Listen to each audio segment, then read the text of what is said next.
Hello there! Fortnite has hundreds of pickaxes to choose from the sleek and minimal to the over-the-top reactive beacons of light that help us stand out from everyone else in the lobby. Today, we are looking at the history of Fortnite harvesting tools. Please tell me which pickaxe you main in the comments, and think about subscribing because I'd really like to get to 2 million subs, please. Back when it all began in 2017, we had no choices to make at all. We were given a randomized soldier, and every one of us had the same trusty default pickaxe. It wasn't much, but it did the job. And 5 years later, it's now a cult classic. The first time we had the chance to buy a pickaxe, it was during the first ever Fortnitemares, the Reaper, a scythe like the one used by the Grim Reaper himself. This became the most sought after pickaxe for the first year of Fortnite, but that quickly changed when it came back to the shop in 2018. The sound was the real draw. Ooh, it's nice. Back then, players weren't used to dropping money on cosmetic items, but holy heck that changed. And a nice reminder now to use code ADAMARU for all your purchasing needs. Ting! That season also saw a Save the World inspired pickaxe make it over to BR. The pink flamingo combining the head of a shovel with flamingo garden ornaments tied to a hose. I know that sounds random. Save the World was all about making weapons out of random items. The standout OG pickaxe is the Raider's Revenge, a fire axe with a barbed wire pickaxe head. If you have this, you may flex on us all forever. Season 2 brought us the first ever battle pass containing the first pickaxes to unlock. We had the Excalibur to represent the medieval skins, the Pulse Axe for the space skins, and then the first animated harvesting tool, the AC/DC. This pickaxe is still seen commonly in game almost 5 years later. It's a classic. The most impactful harvesting tool of Season 2 was the plunger, or to say it correctly, the plunger! Ninja asked Epic to make more cosmetic items and joked about a katana mixed with a toilet plunger, so Epic made it a real thing, and I think it's great. Do you own it? Just remember the correct way to say plunger. The plunger! When Season 3 hit, Fortnite added so many pickaxes it was tough to keep up with. But the one which was most celebrated is the trusty number 2, a pencil. That's it, just a pencil. This was the first Easter egg pickaxe, as it was a homage to John Wick and his ability to eliminate enemies using only a pencil. The real John Wick finally arrived a few seasons later, but during the first year of Battle Royale, nothing was official. Season 3 introduced more animations for pickaxes, and the first reactive axe was introduced, the Rainbow Smash. A plethora of colours would glow during each strike, and should you obtain enough elims, the horn glows too. Back then, comedy pickaxes were all the rage, and the pick squeak was a favourite amongst content creators. Imagine being bludgeoned to death by a children's toy that sounds like this. Oh, the humanity.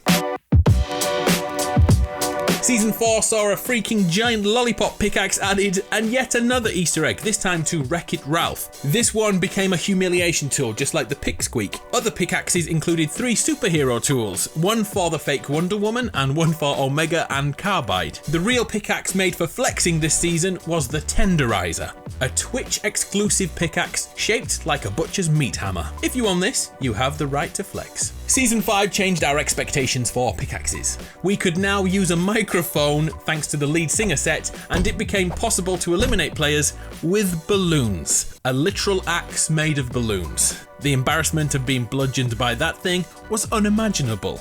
PlayStation got in on the act with an exclusive pickaxe, which is not great if I'm honest. This was the season which introduced Drift and his Rift Edge, which remains a much loved harvesting tool years later.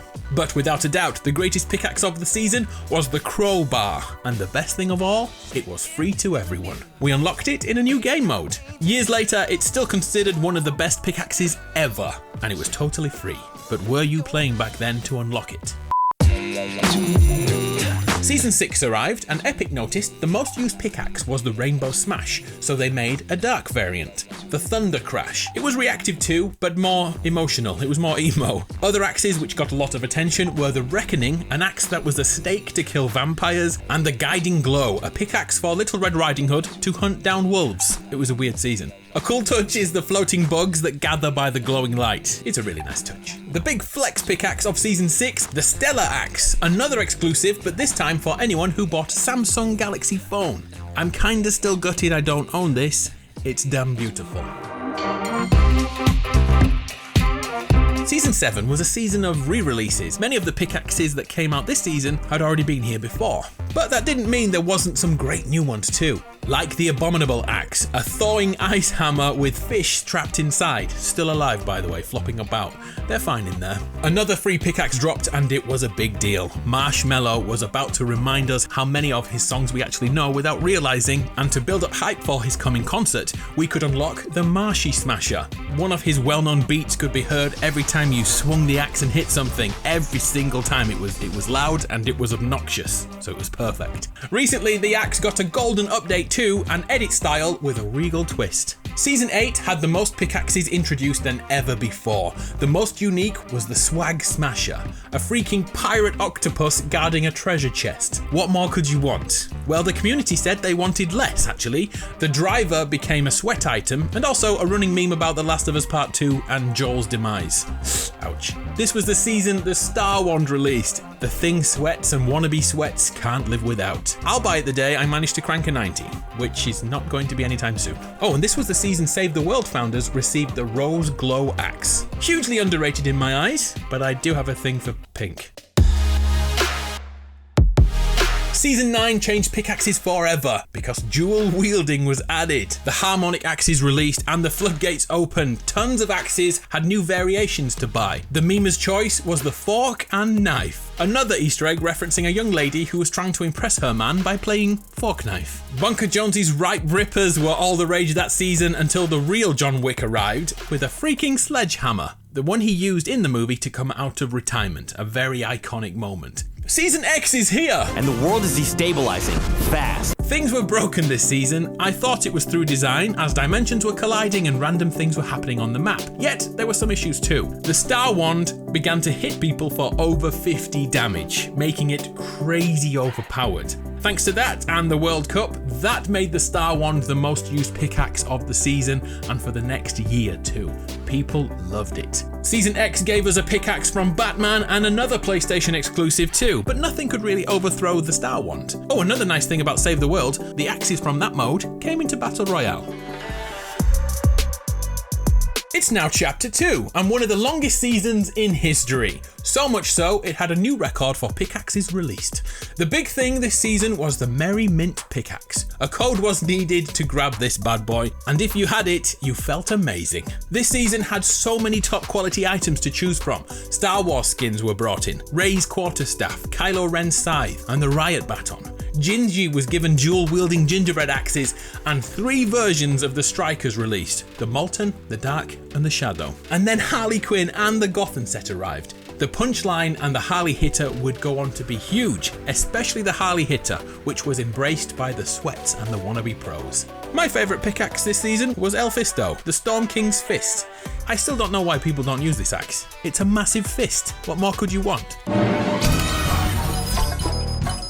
Season 2 Chapter 2 saw the debut of the Psyblade, a Marvel crossover axe that was a one-handed energy spike. This was one loved by everyone, Sweats, casuals and Marvel fans alike. Something genuinely unique. And hey, it's pink. Who doesn't love pink? The season saw the Axe of Champions released and given to FNCS winners so they could rock it to scare the living hell out of anyone they faced, or to be targeted by the entire lobby. Both happened. Season 2 brought us Deadpool, but surprisingly his mallet and hammer combo didn't stay in the public eye for very long at all. Chapter 2 Season 3 saw Captain Freaking America added with a back bling that was also a pickaxe. This was revolutionary and started a trend to add extra details to skins with a back bling and harvesting tool that matched. The double wrenches became a hit this season as double-handed axes became more common than standard pickaxes. Oh, and Epic put Graham the Gnome on a stick, something for us map change peeps. Season 4 was Marvel Central. Each hero added had their own harvesting tool. Some were more unique than others, let's say, like Thor's hammer, Meow Meow. Only he could wield it. But if you knew about the legend of Steve Rogers, you know that he could actually pick it up too. A great touch of detail. The crew pack became a big deal this season, and one of the first pickaxes released was the Cosmic Llama Corn. Basically a reskinned rainbow smash for the 3rd time, with elements of the Galaxy Axe. Storm's Hand of Lightning and Iron Man's Energy Blade were widely celebrated too, and Season 4 was the time they brought back the original Fortnite pickaxe. Oh, the nostalgia, and that one is still used to this day. Chapter 2 Season 5 will go down in history as the season which popularised one-handed pickaxes. What I mean by this is they were intended for two hands, yet we wield them with one, making your character look like they are crazy strong. We loved them, and in particular, the Leviathan. PlayStation fans had known about this beast already, but many players had never seen Kratos' axe from 2018. This version of the Leviathan had rune slots from the game which were set to ice. This makes the axe glow with frost energy, and the built-in emote is one of the most badass things you will ever see. On top of that, it's just a good looking axe. Gamers, sweats and casuals alike enjoyed it. Sarah Connor's combat knife arrived this season too, a single-handed weapon with a great detail. When selecting the harvesting tool, she would remove it from her sheath on her hip. I love those kinds of details. Then the Primal season arrived, and this crazy underused pickaxe released, the Chainsaw. It's a dino skull with a chainsaw inside. Why doesn't anyone like this? Lara Croft brought her climbing axes to the game for a little more realism, and the Nuzzle Jet was the WoW item from the crew pack. A sci-fi energy jet suspended in place. Love it. Aloy from Horizon Zero Dawn brought her spear, and DC Crossover Comics gave us Batman's grapple axe, a single-handed weapon which was effectively a reskin of the Star Wars baton a few seasons earlier. On to Season 7 of Chapter 2. The meme choice of the season was Morty as a hammer. It's weird to anyone who doesn't watch the show, but to those who do watch Rick and Morty, this is just acceptable. When Superman got here, for some reason he was given the biggest pickaxe in history. The Solitude Striker is an abomination. Does anyone genuinely use this? The final season of Chapter 2 saw some interesting axes added for the memers and the tryhards. The big spoon released. Milk splashes became normal and oversized cutlery was for the cool kids. Fortnite's birthday gave us a free pickaxe to work towards this year, with 4 slices of cake to represent the years that have passed, which is now something we expect every year. The Demon Slayer blade became popular with casual players thanks to this emote, summoning a pickaxe from the ether. Fortnite has changed a lot since 2017. We could also unlock a free pickaxe, a Rocket League crossover, allowing us to hit people in the face with a remote-controlled car. And now it's Chapter 3. We are approaching the end of Season 1, and so far we've had a subdued choice. The popularity of Harley Quinn's baseball bat has brought us more versions in Chapter 3, such as a branded Spider-Man bat, because we all know Peter Parker loves to fight crime with a baseball bat. Take that, crime. In fact, we had more free pickaxes to obtain this season. During Crimbo, Mary Chrysler, we could pick up the Holly Hatchers, and the meme pickaxe of the season is the Snowplower. Random, but great. After all these years, how do you feel about pickaxes? Which is the one you pick the most? Which is the greatest harvesting tool in the history of Fortnite? Please let me know in the comments below, and thank you if you stuck around this long. I'm Adam, you're awesome. Here's some legends. Use code ADAMARU this week. Thank you kindly, big kiss. I'll see you all next time.